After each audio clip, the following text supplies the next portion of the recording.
Hola, Dios nos bendiga, mis hermanos, sean bienvenidos a nuestra nueva clase de estudio bíblico en cuarentena. El día de hoy ya vamos a estar finalizando con el estudio del Sermón del Monte. Será una clase un poco más larga que otras veces, pero sin duda de hermosa edificación para cada uno. Ahora les invito a observar el video.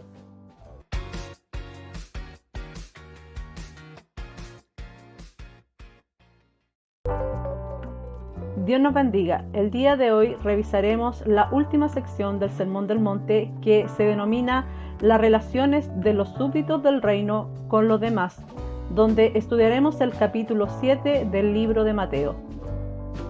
En esta sección se muestra la relación del hijo del rey con otros hijos del rey, mantenida por la oración, y advertencias finales sobre los dos caminos, los falsos maestros y profetas, la falsa profesión de la fe y los dos cimientos. La prohibición de juzgar a los demás. Mateo 7, 1 y 2. No juzguéis para que no seáis juzgados, porque con el juicio que juzguéis seréis juzgados, y con la medida con que midáis os medirán.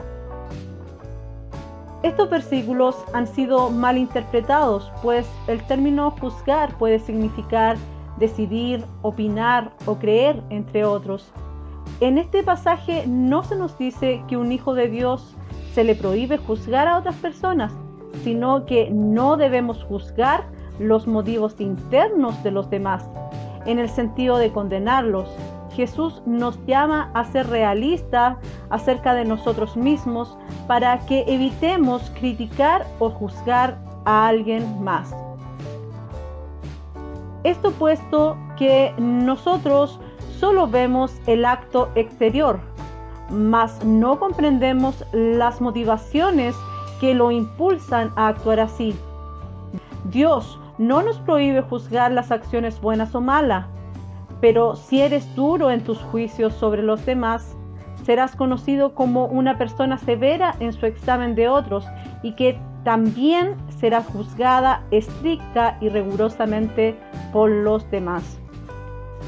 En el verso 3 al 5 hace una comparación entre una pequeña partícula de aserrín en el ojo de un hermano con el enorme tronco del árbol que está en el propio ojo del que juzga. El tronco representa el espíritu de crítica y prejuicios.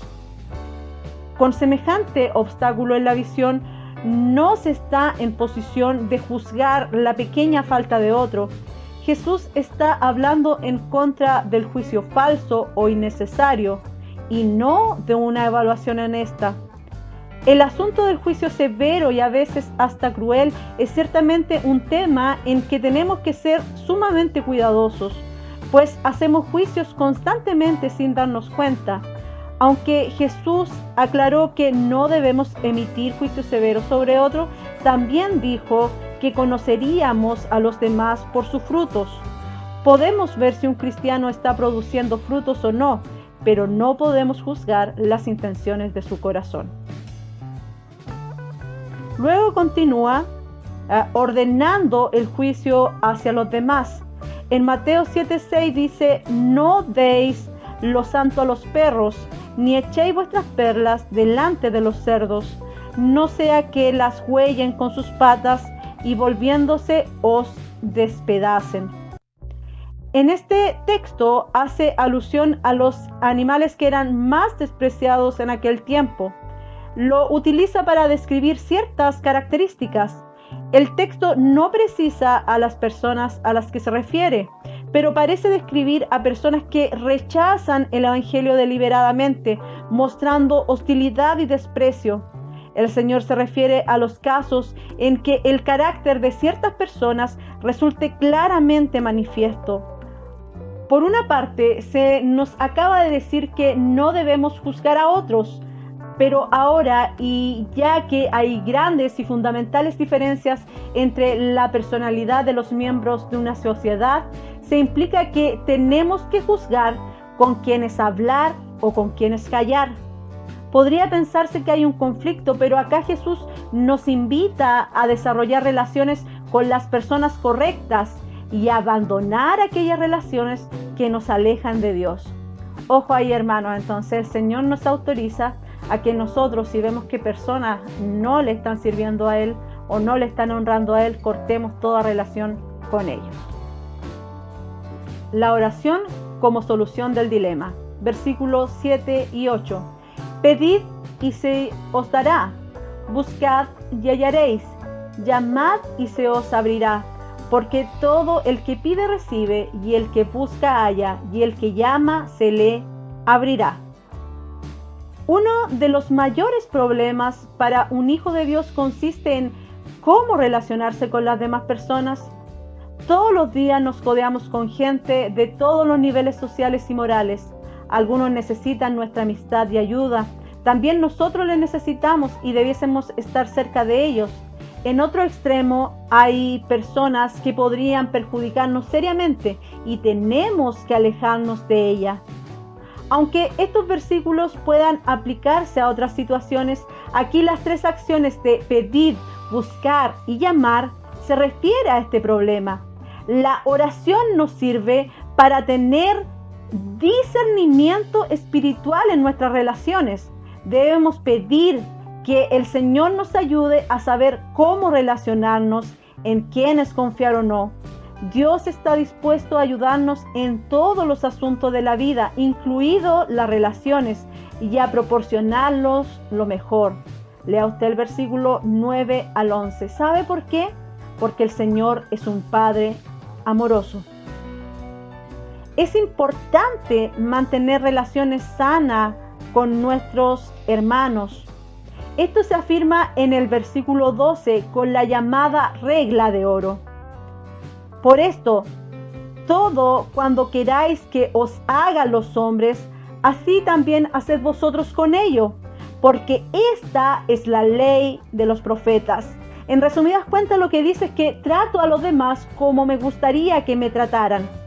Ante la incertidumbre que podría surgir al iniciar nuevas relaciones, se nos aconseja que convirtamos toda duda en un tema de oración. Esto nos llevará de regreso a la verdadera justicia, a la reparación y al mantenimiento de relaciones correctas. Finalmente, antes de realizar una acción basada en una decisión respecto a otra persona, preguntémonos, ¿es así como quisiera que lo hicieran conmigo?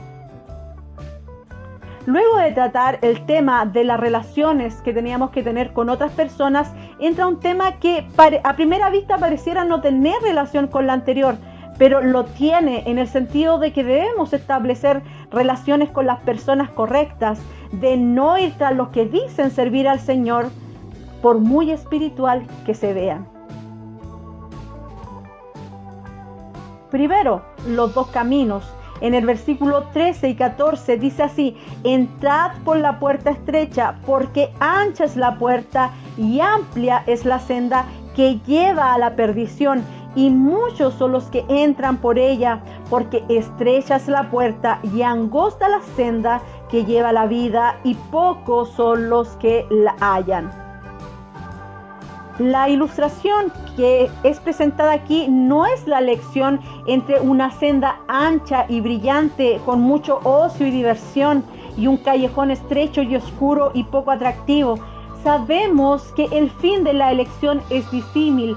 Mientras un camino lleva a la muerte, al dolor y al infierno, el otro nos llevará a estar con Jesús, quien en sus propias palabras dijo que Él era el camino, la verdad y la vida. También dijo: yo he venido para que tengan vida y para que la tengan en abundancia. Solo hay un camino que nos lleva a Cristo, y ese es el camino por el cual debemos seguir. En los versículos 15 y 16 advierte y dice: cuidado de los falsos profetas. Advirtió a la iglesia contra los falsos maestros, pues se presentan disfrazados de oveja. En 2 de Pedro 2:1 dice: pero se levantarán falsos profetas entre el pueblo, así como habrá también falsos maestros entre vosotros, los cuales encubiertamente introducirán herejías destructoras, negando incluso al Señor que les compró, trayendo sobre sí una destrucción repentina. Oh, hermanos, qué gran advertencia nos hace el Señor. Dado que su presentación es ambigua y engañosa, usted se preguntará, ¿y cómo voy a reconocer si una persona es un falso profeta o es un falso maestro? Pues la palabra es clara. La palabra dice que por sus frutos los vamos a reconocer. Eso es lo que nosotros tenemos que observar en su vida. Puede tener una gran elocuencia, grandes palabras, puede tener milagros, pero los frutos son los que hablan más alto de una persona. Nadie que contradiga la palabra del Señor puede ser un enviado de Dios. Por eso es tan necesario que nosotros podamos conocer la palabra para no ser engañados, porque estos se disfrazan como ángeles de luz, porque estos vienen vestidos de oveja y tienen una apariencia de ser verdaderamente hijos de Dios, predican y hablan de Dios, pero en realidad su corazón está muy lejos de Él y lo llevan por el camino ancho, por el camino de la felicidad, que finalmente llega al infierno, como acabamos de hablar. Con los labios nosotros podemos decir muchas cosas, pero las acciones hablan más fuerte que las palabras. Y nos sigue advirtiendo, y el verso 21 dice algo importante: no todo el que me dice Señor, Señor entrará en el reino de los cielos, sino el que hace la voluntad de mi Padre que está en los cielos. Lo importante, hermano, es sujetarse a la voluntad del Padre que está en los cielos. Si así ha sido, entonces habrás venido a Cristo reconociendo que necesitas un Salvador. Porque es imposible, hemos conversado en todo el Sermón del Monte, que el hombre se salve a sí mismo. No hay nada que podamos hacer por nuestra salvación. Solo por gracia la hemos recibido, no porque en nosotros haya algo bueno, sino porque al Señor le ha placido. Cuando Cristo venga, todo creyente, vivo o muerto, será transportado junto con toda la iglesia para encontrarse con el Señor en el aire. Ninguno de los que haya creído verdaderamente escuchará decir del Señor: apártate de mí. Pero solo aquellos que creían ser seguidores dirán al Señor que hicieron cosas en su nombre, como dice el versículo 22 y 23. No hablamos en tu nombre, no visitamos, no hicimos obra, pero dice la palabra que esos no serán conocidos de Él. Hermanos, el realizar milagros no es necesariamente una garantía de que Dios apruebe o respalda al que lo lleva a cabo. No todo el que diga Señor, Señor es verdaderamente de Él. No porque en un culto se utilice el nombre de Cristo y la Biblia constituye una prueba de que sean iglesias genuinas.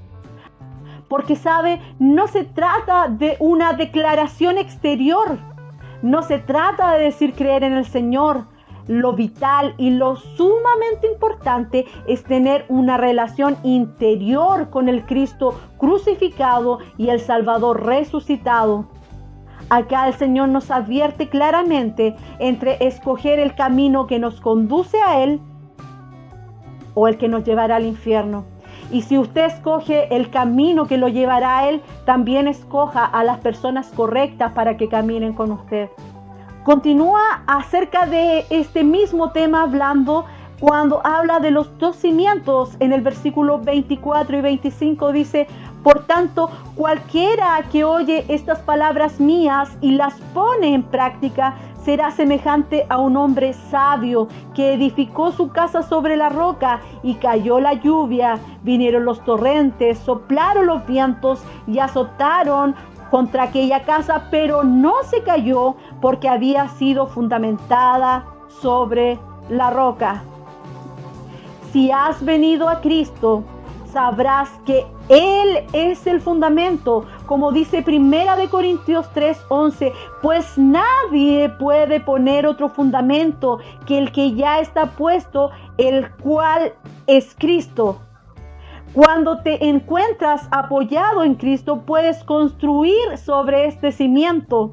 Cediendo el control al Espíritu Santo, puedes edificar una vida que la Biblia compara con el oro, la plata y las piedras preciosas. Hermano, qué maravilloso es esto. Cuando tú sabes en qué has creído, nadie te va a poder mover. No te van a poder mover los problemas, no te van a mover las personas. Aunque vengan con hermosas palabras, no te van a mover porque tú sabes en quién has creído. Como dijo Josué, dijo, ustedes escojan a quién servir, pero yo y mi casa serviremos a Jehová. Cuando nosotros sabemos en quién hemos creído, nadie nos va a mover de nuestra fe. Y miren lo que dice, esta parte es importante que nosotros recordemos, hay un solo fundamento que es Cristo, solo Cristo salva y cada uno ve cómo sobreedifica. Ojalá es que nuestra sobreedificación sea en oro, en plata, en piedras preciosas y no sea en paja, porque cuando venga el gran aventador, cuando venga Cristo y pruebe nuestras vidas con fuego, se va a revelar la obra de cada uno de nosotros. Por eso debemos estar firmes en lo que hemos creído, debemos estar firmes en Jesucristo. ¿Por qué? Porque acá en la palabra nos continúa diciendo que hay otra clase de edificio. Dice, y todo el que oyes estas palabras mías y no las pone en práctica, será semejante a un hombre insensato que edificó su casa sobre la arena, y cayó la lluvia, vinieron los torrentes, soplaron los vientos y azotaron aquella casa, y cayó, y grande fue su destrucción. La arena representa el esfuerzo y la voluntad humana, la antigua debilidad de la naturaleza humana, pero nosotros sabemos que nuestros esfuerzos son insuficientes, que necesitamos del Señor en nuestra vida, que necesitamos de la roca que es Cristo. Muchos edifican su casa sobre la arena creyendo que en ellos está el poder, que en ellos está la virtud, que ellos han alcanzado cierto grado de santidad o que ellos han alcanzado cierto grado de perfección que lo hace ser mejores que otros, pero la palabra los compara como los que han edificado su casa sobre la arena, porque cuando vengan los embates, porque cuando vengan las pruebas, estos se van a alejar. Por eso es que usted ve a tantas personas que un día están en una iglesia, que hoy día están en otra iglesia, que hoy día creen en una corriente, que hoy día después creen en otra corriente, que leen este libro, que leen este otro, porque no tienen un fundamento verdadero. Su fundamento, hermano mío, solo debe ser la palabra del Señor. La palabra basta, como decían los grandes reformadores de la antigüedad. Solo escritura, solo la palabra. Lo otro son solo pensamientos de hombre. El maestro termina esta sección afirmando que el Señor era un maestro que enseñaba con autoridad y que no estaba repitiendo algo que había escuchado. Esto, hermanos, nos debe llevar a reflexionar en que debemos estar fundamentados en la autoridad de la palabra de Dios. No nos debe interesar que alguien nos transmita una serie de teorías que no han probado ni siquiera en su propia experiencia.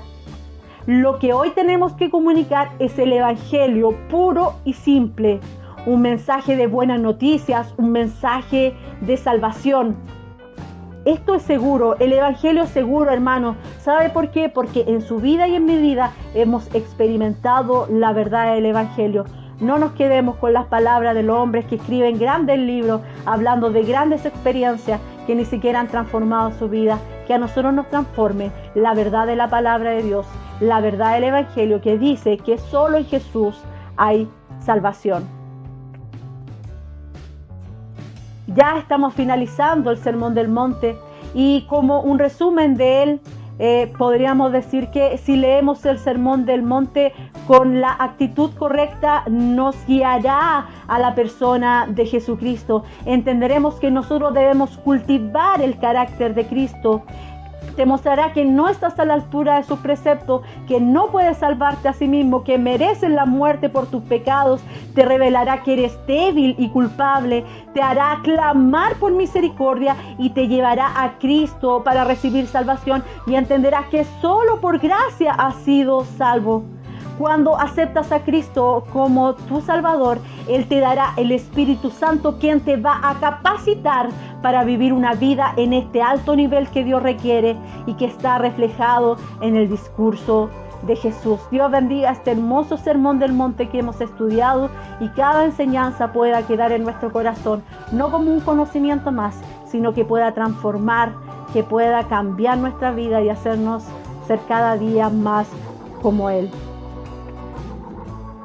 En la próxima clase comenzaremos ya a estudiar otras partes del libro de Mateo. Específicamente estudiaremos Señor, ten misericordia, donde veremos en los capítulos 8 y 9 12 grandes milagros de Jesús. Dios nos bendiga.